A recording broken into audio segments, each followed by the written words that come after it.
ओम नमो भगवते वासुदेवाय नमः। ओम नमः शिवाय। आप सभी भक्तजनों को मोक्षदा एकादशी की बहुत बहुत शुभकामनाएं।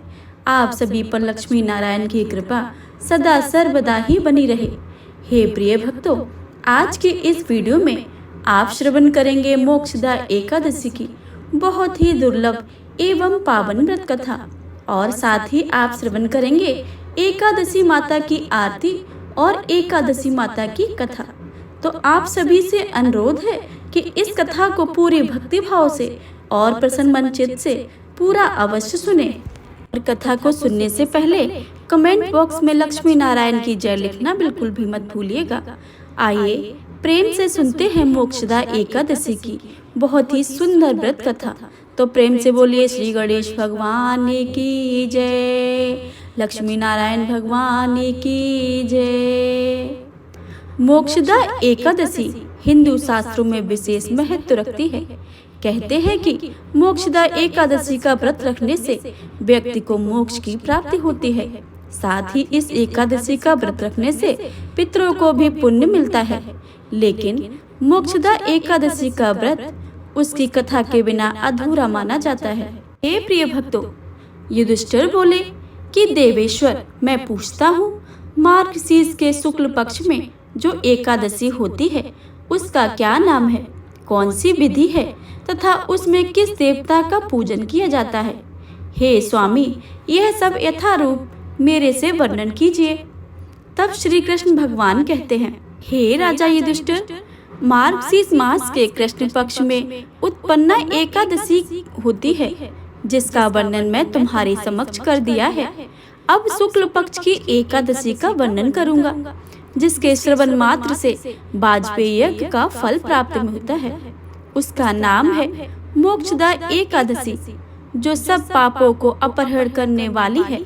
हे राजन, उस दिन यत्न पूर्वक तुलसी की मंजरी तथा धूप दीप से भगवान दामोदर का पूजन करना चाहिए।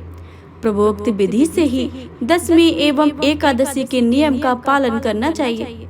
मोक्षदा एकादशी बड़े बड़े पापों का नाश करने वाली है, और उस दिन मेरी भी प्रसन्नता के लिए नृत्य गीत और स्तुति के द्वारा जागरण करना चाहिए। जिसके पितर पाप वश नीच योनि में पड़े हैं, वे इसका पुण्य दान करने से मोक्ष को प्राप्त होते हैं। यह व्रत मोक्ष देने वाला तथा चिंतामणि के समान सभी मनोकामनाओं को पूर्ण करने वाला है, जिससे आप अपने पूर्वज के दुखों को खत्म कर सकते हैं। इसके महात्म्य में तुमसे कहता हूँ, तुम ध्यान पूर्वक होकर सुनो। गोकुल नाम के नगर में बैखानस नामक राजा राज्य करते थे। उसके राज्य में चारों वेदों के ज्ञाता ब्राह्मण रहते थे। वह राजा अपनी प्रजा को पुत्रवत पालन करता था। एक बार रात्रि में राजा ने एक स्वप्न देखा कि उसके पिता नरक में हैं। उसे बड़ा ही आश्चर्य हुआ। प्रातः वह विद्वान ब्राह्मणों के पास गए और अपना स्वप्न सुनाया। कहा कि मैंने अपने पिता को नरक में कष्ट उठाते देखा है। उन्होंने मुझसे कहा कि हे पुत्र, मैं नरक में पड़ा हूँ, यहाँ से तुम मुझे मुक्त कराओ।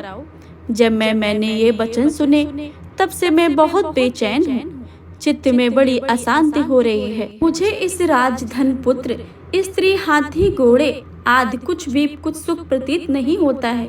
मैं क्या करूँ? राजा ने कहा कि हे ब्राह्मण, देवताओं, इस दुख के कारण मेरा सारा शरीर जल रहा है। अब आप कृपा करके कोई तप, दान, व्रत आदि ऐसा उपाय बताएं जिससे मेरे पिता को मुक्ति मिल जाए। उस पुत्र का जीवन ही व्यर्थ है जो अपने माता पिता का उद्धार ही न कर सके। एक उत्तम पुत्र जो अपने माता पिता तथा पूर्वजों का उद्धार करता है, वह 1000 मूर्ख पुत्रों से अच्छा है। जैसे एक चंद्रमा सारे जगत का प्रकाश कर देता है, परंतु 1000 तारे नहीं कर सकते हैं। ब्राह्मणों ने कहा कि हे राजन, यहाँ पास ही भूत भविष्य वर्तमान के ज्ञाता पर्वत ऋषि का आश्रम है। आपकी समस्या का हल वे जरूर ही करेंगे। ऐसा सुनकर राजा मुनि के आश्रम पर गए। उस आश्रम में अनेक शांत चित्त योगी और मुनि तपस्या कर रहे थे। उसी जगह पर्वत मुनि बैठे थे। राजा ने मुनि को साष्टांग दंडवत किया। मुनि ने राजा से कुशल मंगल पूछा। राजा ने कहा कि हे महाराज, आपकी कृपा से मेरे राज्य में सब कुशल है, लेकिन अकस्मात मेरे चित्त में अत्यंत अशांति होने लगी है। ऐसा सुनकर पर्वत मुनि ने आंखें बंद कर की और भूत विचारने करने लगे।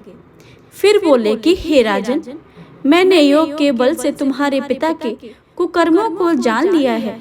उन्होंने पूर्व जन्म में कामातुर होकर एक पत्नी को रति दी, किंतु सौत के कहने पर दूसरे पत्नी को तत्वदान मांगने पर भी नहीं दिया।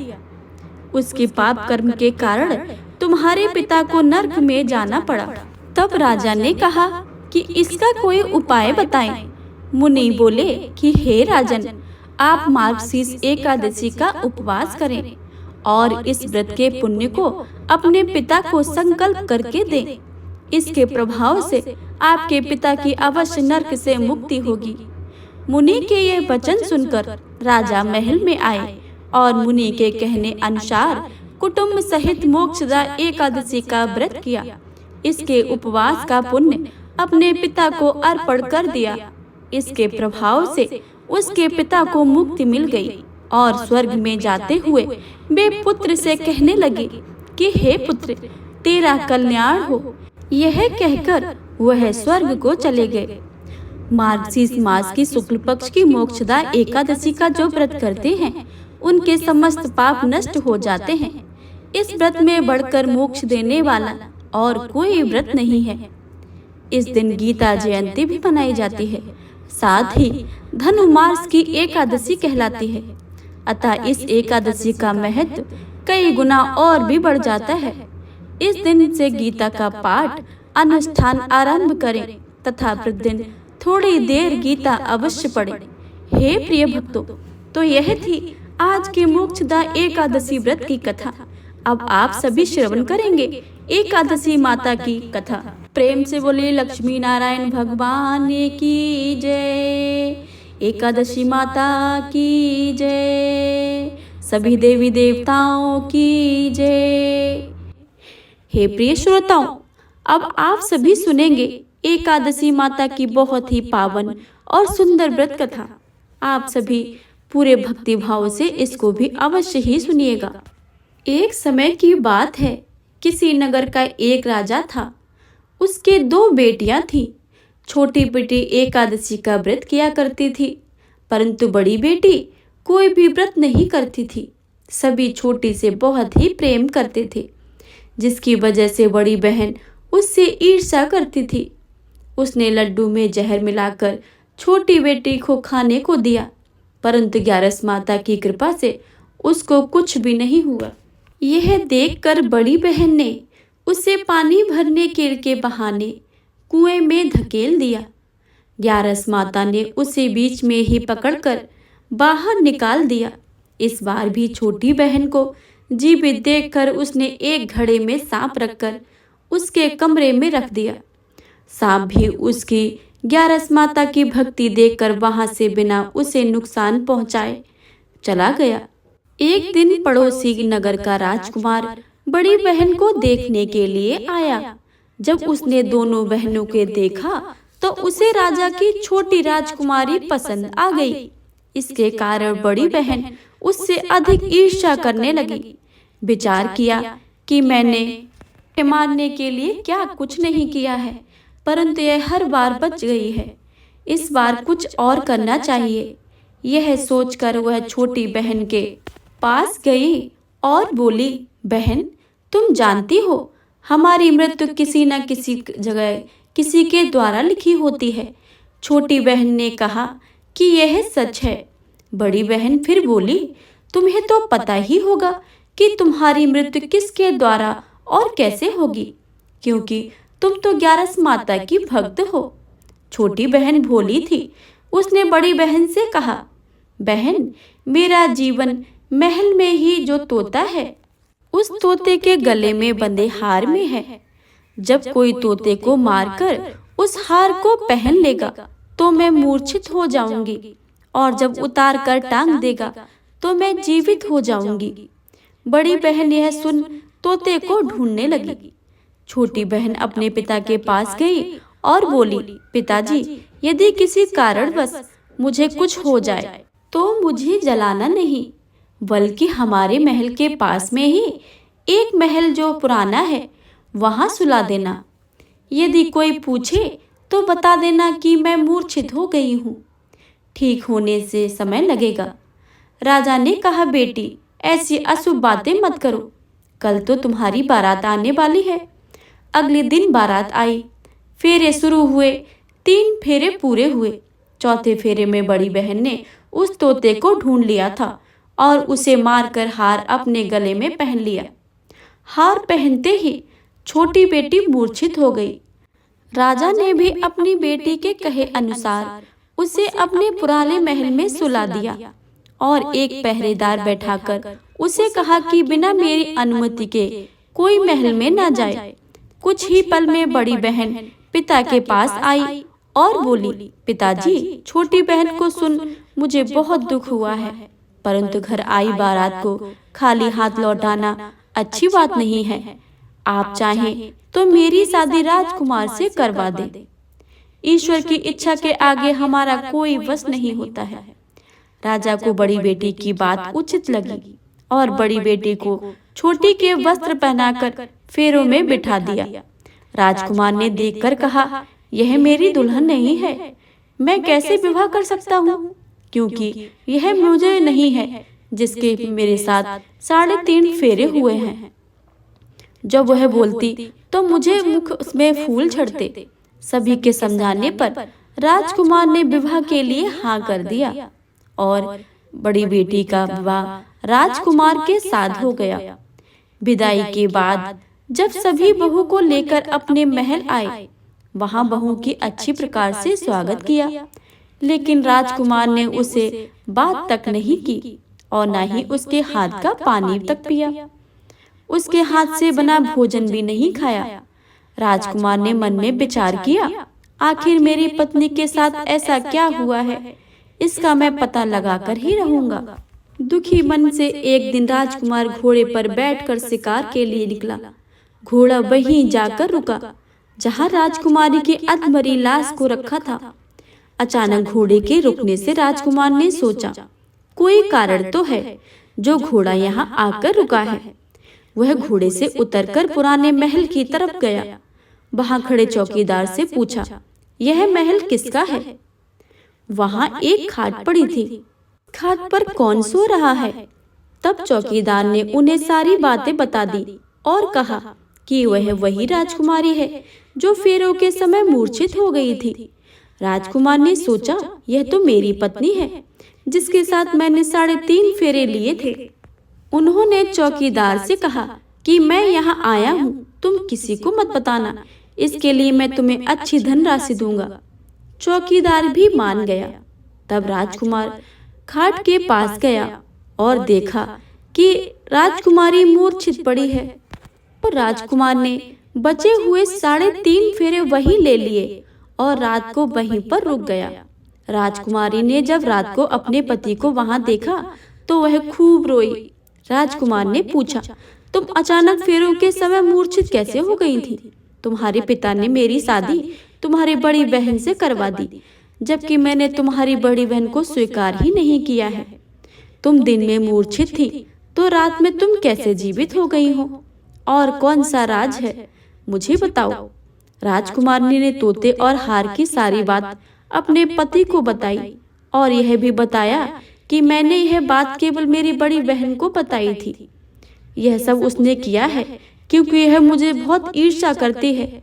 उसने मुझे कई बार मारने को भी चाहा, परंतु एकादशी माता की कृपा से मैं हमेशा ही सुरक्षित रही हूँ। मेरी बहन दिन में हार पहनकर रखती है, तब मैं मूर्छित रहती हूँ।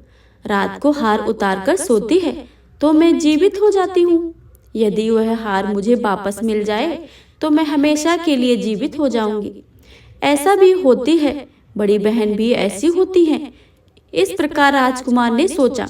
अब वह राजकुमारी के साथ दिन रात बिताने लगा।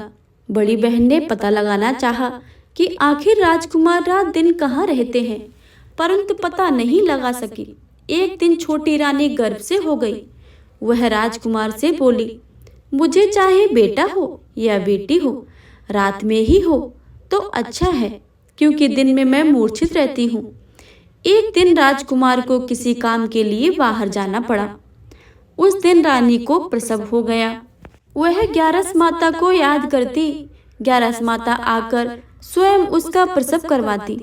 उसके एक सुंदर पुत्र का जन्म होता है। तभी वहां राजकुमार वापस आ जाता है। वह भी ग्यारस माता के दर्शन कर लेते हैं। ग्यारस माता कहती हैं कि यह मेरी परम भक्त है। जब तुम्हारा बेटा 5 वर्ष का हो जाए तो जब हार लाकर अपनी पत्नी को पहना देना। देखते ही देखते छोटा राजकुमार 5 वर्ष का हो गया। राजकुमार युवराज से कहते हैं, बेटा मैं एक काम पूरा करके आता हूँ, तब तक तुम अपनी माँ के साथ खाट के पास ही रहना। बड़ी रानी युवराज का पता लगा लेती है और उसको उठवाकर उसके टुकड़े करवा देती है। एक टुकड़ा चक्की के नीचे तथा दूसरा टुकड़ा पलंग के नीचे रख देती है। छोटी रानी को जब यह पता चलता है तो वह ग्यारस माता को याद करती है। ग्यारस माता उसकी पुकार सुनकर बड़ी रानी के पास भिक्षा लेने जाती हैं। बड़ी रानी दासी के साथ भिक्षा भिजवाती है। ग्यारस माता भिक्षा लेने से इनकार कर देती हैं और कहती हैं, तुम्हारी रानी के हाथ से ही भिक्षा लूंगी। तब बड़ी रानी भिक्षा देने के लिए बाहर आती हैं।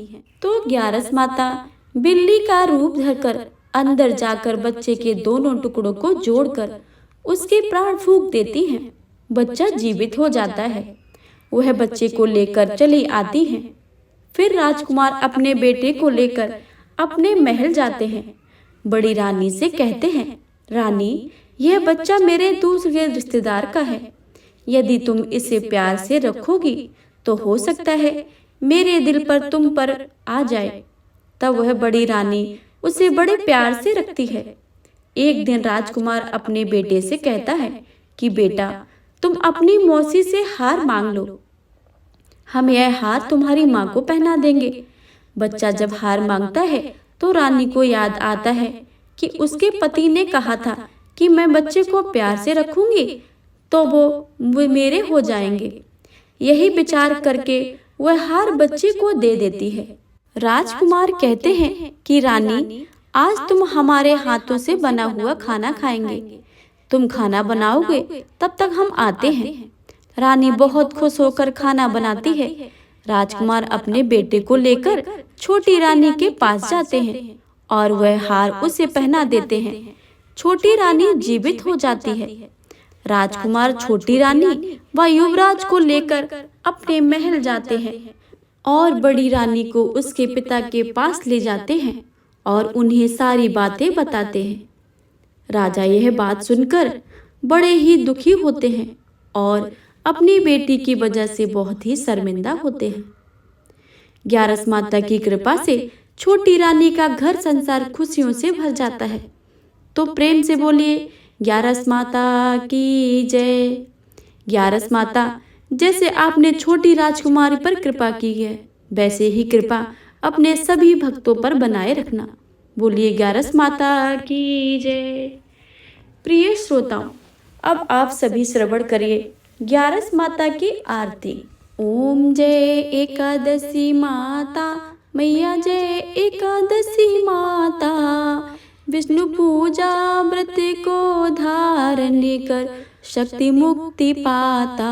ओम जय एकादशी माता, तेरे नाम गिनाऊं देवी, भक्ति प्रदान करनी। गढ़ गौरव की देनी माता, शास्त्रों में वरनी। ओम जय एकादशी माता।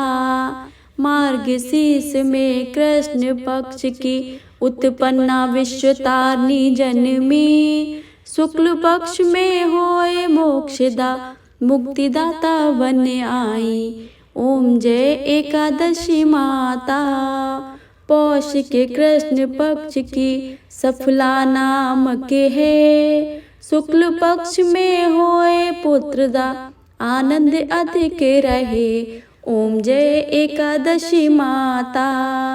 नाम 60 तिला माघ मास में कृष्ण पक्ष आवे। शुक्ल पक्ष में जया कहावे, विजय सदा पावे। ओम जय एकादशी माता। विजया फागुन कृष्ण पक्ष में शुक्ला आमल की, पाप मोचनी कृष्ण पक्ष में चैत्र महाबल की। ओम जय एकादशी माता। चैत्र शुक्ल में नाम कामदा धन देने वाली, नाम बरुथनी कृष्ण पक्ष में वैशाख महावाली। ओम जय एकादशी माता। शुक्ल पक्ष में होए मोहनी, अपरा ज्येष्ठ कृष्ण पक्षी, नाम निर्जला सब सुख करनी, शुक्ल पक्ष रखी। ओम जय एकादशी माता।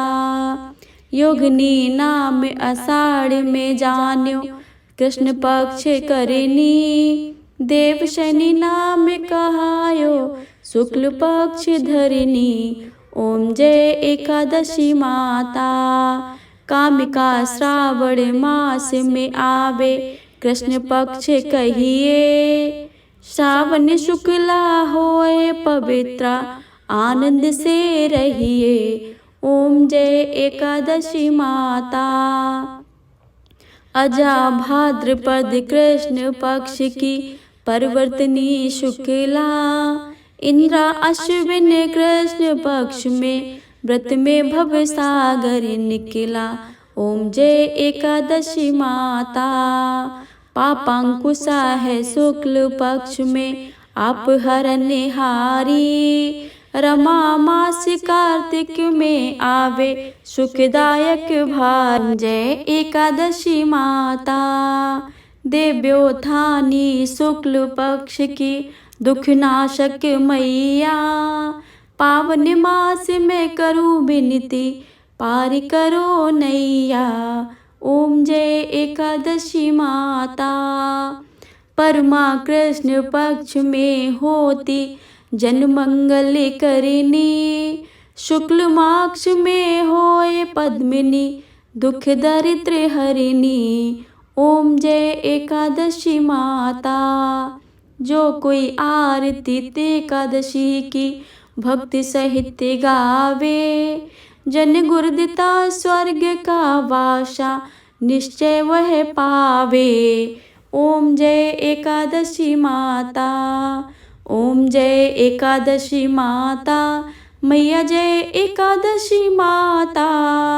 विष्णु पूजा व्रत को धारण कर, शक्ति मुक्ति पाता। ओम जय एकादशी माता। ओम जय एकादशी माता। ओम जय एकादशी माता। प्रेम से बोली एकादशी माता की जय।